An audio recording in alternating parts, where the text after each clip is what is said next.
मोहम्मद अली शाह जी, आज एक बार फिर पाकिस्तान की सुबह आवाम के लिए धमाकों से, सायरन से भरी रही। 3 धमाके एक के बाद एक वहां पर देखने को मिले। जी हर्षा जी, हमने तो केवल इनके terrorist launch pads, terrorist camps को नष्ट किया था, उनको निशाना बनाया 9 के 9 और सटीक निशाने पे लगा। बिल्कुल। आजू बाजू में जो सिविलियन इलाके थे वहां पे एक ईंट भी नहीं हिली।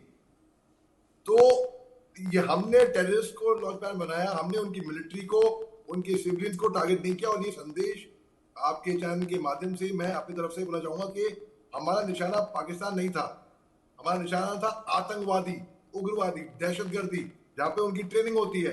तो भैया सुधर जाओ, ऐसा काम ही मत करो, ऐसा काम ही मत करो जिसके लिए आपको डंडे मारने पड़े, डंडे, गोलियां, बम उठाने पड़े यहाँ पे।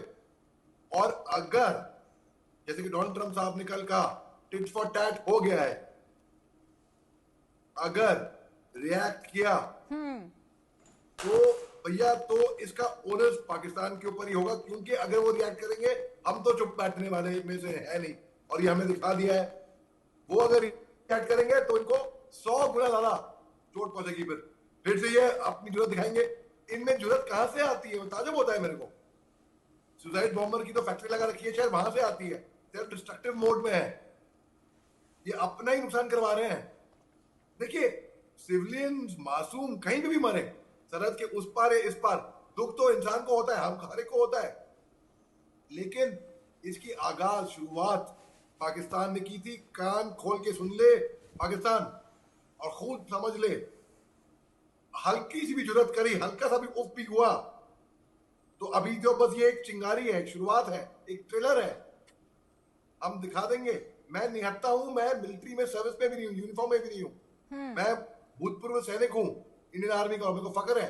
मैं चैलेंज करता हूं पाकिस्तान की जो जितने उग्रवादी हैं वहां पे, और वहां के जो चीफ ऑफ आर्मी स्टाफ है पाकिस्तान की सेना को, भैया सुधर जाओ। मुंह तोड़ जवाब मिलने वाला है, मुंह तोड़ जवाब। ये तो अभी जो आपने देखा ना, जो कल, तो कुछ भी नहीं है।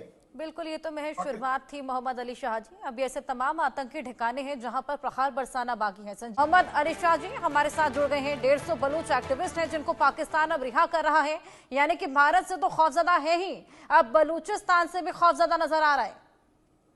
हाँ बिल्कुल, इसमें कोई शक की बात नहीं है। देखिए, बलूचिस्तान के लोगों को जब तक इन लोगों ने ना बहुत सौतेला व्यवहार किया है, आप पीने का पानी टाइम पे नहीं आता, एनर्जी, बिजली, काफी कुछ इनको बहुत तासुब होता है वहां पे बलूच लोगों के साथ।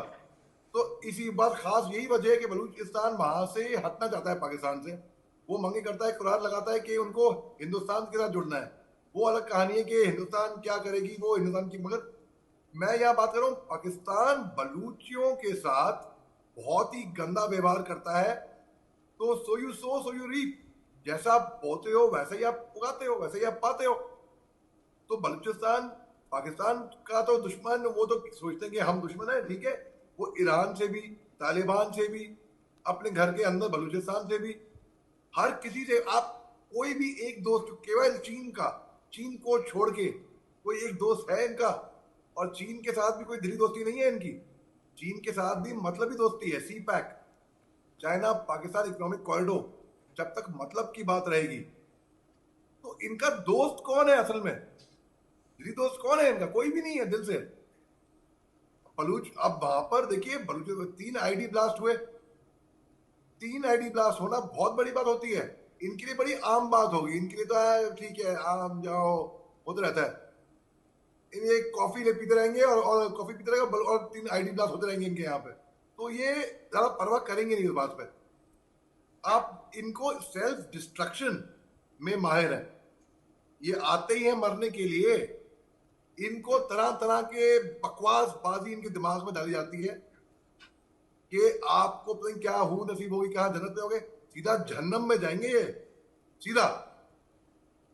और जिस तरीके का, अब पाकिस्तान के अंदर एकता ही नहीं है, और इसीलिए क्योंकि एकता नहीं है तो ये चिढ़ते हैं कि हिंदुस्तान में तो बड़ी एकता है भैया, हिंदुस्तान की तरक्की की राह में। जम्मू कश्मीर का स्टेट, जहां पर एक जगह पे एक टाइम पे ऐसा था जहां पे पत्थर मारे